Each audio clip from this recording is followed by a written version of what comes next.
उजनी धरण ओव्हरफ्लो, मान नदी मात्र कोरडी.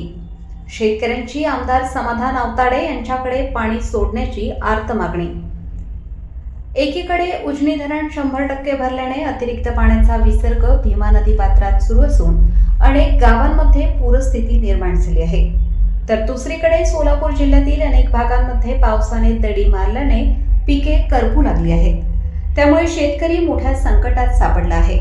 विशेषतः पंढरपूर व मंगळवेढा तालुक्यातून वाहणारी मान नदी आजही कोरडीच आहे.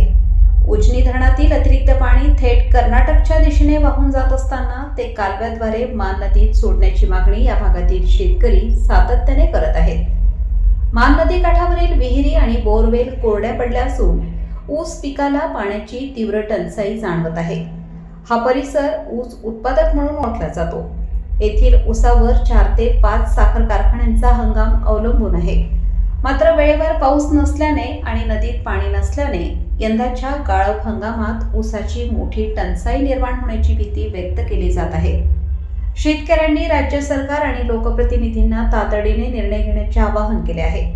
ज्या पद्धतीने आमदार समाधान आवताडे यांनी शेतकऱ्यांसाठी 8 तास वीज उपलब्ध करून देण्यासाठी पुढाकार घेतला, त्याचप्रमाणे आता मान नदीत त्वरित पाणी सोडून शेतकऱ्यांना दिलासा द्यावा अशी आर्त मागणी शेतकरी करत आहेत. एकीकडे पूर, दुसरीकडे दुष्काळ.